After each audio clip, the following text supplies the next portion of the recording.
Hey guys, how's it going? Welcome back to the Kiwi Lads channel. In this video, we'll be trying to predict the Springboks starting lineup and reserves for their upcoming second test match up against the All Blacks. But it is myself, it is a Rugbyitch. How are you going, mate? You're still wearing the Springbok kit, and we are filming this directly after that last game that did take place between the All Blacks and the Springboks. How are you feeling?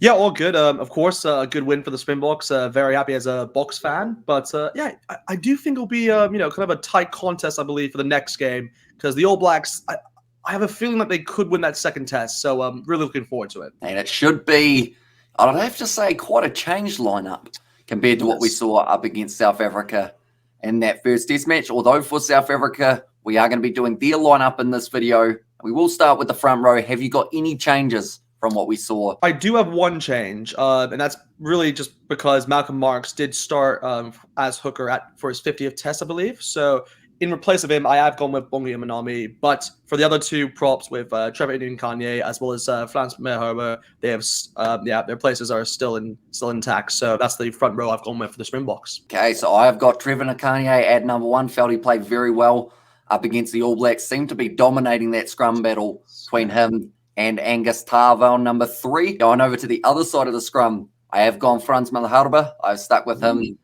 And then number two, I have stuck with Malcolm Marx. I felt he had too good of a game to not give him more of an opportunity, although we did see later on in that game that Bongi Mbonambi just didn't quite have that same impact off the bench as we would normally see with Malcolm Marx. But those three turnovers from Malcolm Marx in the breakdown, they were pretty crucial in the outcome of that matchup in terms of changing that momentum. So I decided I'll give him his 51st in the starting lineup. But now we move on to the locks. For me, unchanged from what the Springboks did go with in their last contest. Ebenetsabev at number four, a physical individual, someone who we didn't really see a huge amount of in that first match up against the All Blacks. And then number five, it is Alou Diacha. Yeah, some of you. I've gone with the exact same lock pairing as what we saw just today. So, yep, Ebenetsabev at number four and Lord Diego at number five. But I would like to see maybe Franco Mostert maybe come in. I would like to see that change, but I just don't think they'll do it. So, yeah, I've gone with those two to start. Alrighty, so now we move on to the loose forward trio. Who have you got as your 6, 7, and 8? Yeah, I wanted to make a change here, but I have actually stuck with Khaleesi number 6. You got to go with the captain. Peter Seth-Toy at number 7, and I've gone with him because I feel he could be reintroduced here. But I've gone with Dwayne Vermeulen. I feel like he should be fit in time. I mean, I hope he's fit in time then, but I think it's more safe to go with probably Jasper Wasey, or I believe even Evan Roux is probably available maybe for this game. But I have gone with Dwayne Vermeulen. Yeah. Okay. So I have still got Siya Kolisi as my number 6. He will be captain of my side. Peter Seth-Toy, he was very good in the breakdown, always causing that pressure on the All Blacks. Always very strong with that counter-attacking ruck. And then number 8, I have stuck with Jasper Wiese. I felt he played pretty well and did have that try-saving ankle tap that he was able to get on Will Jordan. That was really good. Trying to break his way through. Yeah. So I decided to keep him there. But now we move on to 9 and 10. Now we believe that after that last game, Faf de Klerk will be unavailable for this contest. So due to that, I've gone with the man who was on the bench, and that is Jaden Hendrickse as my starting number 9. And in a way, I feel like the way that Jaden Hendrickse was playing actually helped the Springboks play a little bit more of an attacking style rather than that box-kicking battle that we sometimes see de Klerk and Smith getting into. Then number 10, his kicking was on point, 100% accuracy. It is Handré Pollard as my fly half. Yeah, I totally agree with you. I've gone with the same two as well, Jaden Hendrickse as well as Handré Pollard. That combination really did a lot of damage towards the All Blacks in that first test, and I was really impressed with Hendrickse. I mean, also I don't think he was meant to reintroduced within the first minute of the game. That's like it's a big task on his hands. But hey, fair play to him because he actually played really well throughout the game, and in my opinion, was my man of the match.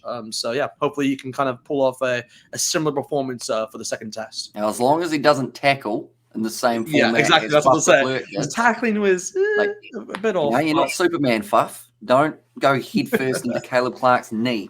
It's just asking for a concussion. But he was back up on his feet, which was quite surprising. Exactly. After a little bit of time, did rejoin with the squad. Probably is quite a headache at the time that we are filming.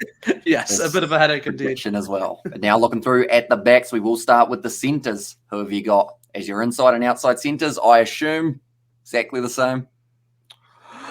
Yes, no, it is a sip. I just want to get you there. But yes, of course, Damien Delende and Leconio. I mean, I guess I was thinking maybe of Jesse Cleal if I wanted to add him, or maybe Esterhazen. But yeah, I have to go with Damien Delende and Am. I mean, Am's offload, by the way, was incredible. That he just keeps doing these kind of passes where you're just like, how does he do that? And I mean, I said it within my live stream, but I believe he's up there for Player of the Year. I mean, I think he should have won Player of the Year last year, but maybe that's a debate for another time. But yeah, I've gone with those two to start for this game. Notice how it's always against the All Blacks as well, that he has those highlight reel ones. It's just to rub it in.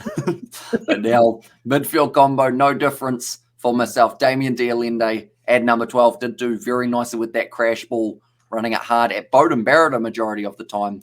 Did seem like that was the target that he was trying to go over the top of. And then number 13, like you mentioned, Lucanio had to be in there. Those two are two peas in a pod. And if you have one, you got to have the other. But now, moving on to the back three, it is going to be Makazole Mapimpi for me at number 11. Felt he had a decent game. Not as busy as we were expecting, mainly because it did go down the other wing a majority of the time, but still took some good high balls and was able to be relatively effective. Then we did see out on the right wing a more than likely suspension and an injury for Kurtley Aranza. Unfortunately, just ended up getting it completely wrong with that tackle on Bowden Barrett. For me, up till that point, he was my man of the match because he was doing very well under the high ball, causing them all sorts of pressure, scoring his first try for the Springboks as well. But with him out, I have instead gone with what I went last week for my prediction, and that is Jesse Creel at number 14. At number 15, final man in the lineup, played very well today, most running meters for the South Africans, and his kicking game was pretty precise in the process. Damian Valimza, he is my man at number 15. Yeah, I like that. I like that a lot, actually. For myself, I've actually gone with, Mpimpi, of course. You have to go with him. And like you said, didn't have a lot in the game to do, but still was very instrumental towards the left wing side. So you have to go with him once again. For the 14, though, I have actually gone with a different name to what I did last time. I've actually made a switch here. I've actually gone with Willie LaRue at 14 to go in this position. And I've actually gone with Williams at 15.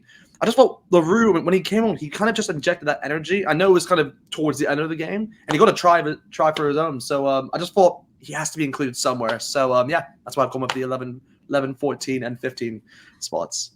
Okay, that makes me interested to know who you have got now coming off your bench, although I assume their last name starts with S, ends with Tane. Maybe. You never know. You never know. Maybe a little bit, but now we do look through at the bench, start of the bomb squad. Who is your front row replacement? Well, I mean, I think this is the easiest bit of the video, really. It's Malcolm Marx, of course. You have to go with him in number 16 jersey. Was instrumental, really, for the Springboks. And he won, 4 turnovers? It was just ridiculous, what he did. And he's, by far, in my opinion, the best hooker in the world. I don't think anyone could really argue that at this point in time. He's not. He's just so good for them. So I have to include him in this side, the number 16 jersey. But yeah, for the 17 and 18, I have gone with Steven Klitschko for the number, I believe, 17 jersey. And for the number 18, I actually have gone with Vincent Koch. I wanted to go with Oxton Che.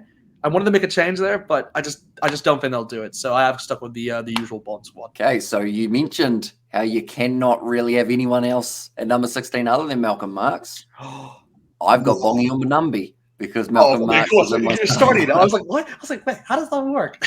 Well, Joseph Dweber may be worth a crack at some stage. Maybe. But now I think Bongi Umbanumbi does have that number 16 jersey, or Malcolm Marx, depending on the order that they do go with. Number 17, same as you, Stephen Kitsoff. And then number 18, I have got Vincent Koch. Now, a few more changes could be coming around the corner. You have gone 6-2 split, I assume, for this match? Yes, I have. I learned from a mistake from the last time. So we will go with 19, 20, and 21. For myself, number 19, I've got Ruan Nokia. I have decided to add him back into the side. Does play for the Bulls throughout the URC. I like what he does. We did see a little bit of Salman Morat, but not really enough to get a good indication of where his form's at as we currently sit. But I like Ruan Nokia. He's very handy in the line-out, and I think that could help them out in the later stages. Definitely if it is Bongi Umbanumbi who is doing the line-out throws rather than Malcolm Marx. Then number 20, another man very handy in a line-out or just anywhere when he's out there on the field, Franco Mostert as my number 20. And then the last man that I've got as a forward replacement, number 21. First opportunity to play up against the All Blacks for this youngster, Evan Ruas as my Nice. number 21. I like that a lot. So yeah, similar to you, I have selected 2 players similar to you, with Flanko Mostert as well as Evan Ruiz. So I am also giving him a bit of a challenge here coming off the bench. But I have actually gone someone different, and I've gone with Quagga Smith to be included as well, because I thought he was very instrumental for the Springboks, obviously coming off the bench within the first test as well. And I thought he did pretty well in that sense. And yeah, he's a Springbok Sevens player. What more can you love about him? So yeah, that's what I've gone with as well. Okay, so now we move on to the last 2 positions. Now for yourself, I believe we will have 2 different names to what you could have had last week. Yes. I'll have one different, I believe. One different. But yeah, I will have Herschel Yankees to come off the bench for this one, because I think Flapper, like we said, I want to think that he will come back for this game, but I just don't think he'll be included. So I have gone with Herschel. But for the number 23 jersey, I actually have gone with Elton Yankees. I didn't go with France. I know. I wanted to go with France today, but I feel like there's too many 15s in my squad already with Williams as well as Willie LaRue in that position. So I feel like just to cover more for Pollard, just in case, if he has an injury, then Elton Yankees can obviously step up in that position. So yeah. Okay. So I've actually got 2 changes to yourself. Ooh, I like that. 22, I have got Grant Williams, giving him an opportunity for the Springboks. The youngster plays for the Sharks throughout the URC, and I do like what I see from him, always very attacking in the way that he plays, which could be quite handy for the Springboks in the later stages of the game. And then number 23, the man who scored a try in the later stages of their last match, I have got Willie LaRue as my number 23. So a few changes between us, but also I like the fact that we're on the same page of giving Evan Ruiz an opportunity up against the All Blacks. And when you're 1-0 up in the series currently and sit in with a good win in the Rugby Championship, you might as well try out a bit, because the All Blacks, they're going to be throwing a lot of different things at the Springboks in the second game. You would at least like to think anyway, but we will have to wait and see how they do end up going. But nonetheless, do let us know who you guys think will be in that Springbok starting lineup and reserves when they do announce their side. This video will be out on a Monday. The squad is announced on a Tuesday, so it is going to be relatively close to when it does take place. But once again, thank you very much, mate, for coming on the channel. Hope you did enjoy that first matchup that did take place. Hope you are looking forward to the next one as well. But Rugbyitch, he has got a YouTube channel. Be sure to check it out. But if you did enjoy, be sure to leave a like and subscribe to the channel, and we will see you all for the next one. And we will. Do you have OnlyFans? George would like to know. Oh my God. No. Sorry, George. Yeah, sorry, mate. Don't have OnlyFans. Sorry, he doesn't have it. Tell him he should make one. You should make an OnlyFans, he says. Yeah. Yeah, I wouldn't dare him for that. He will do it.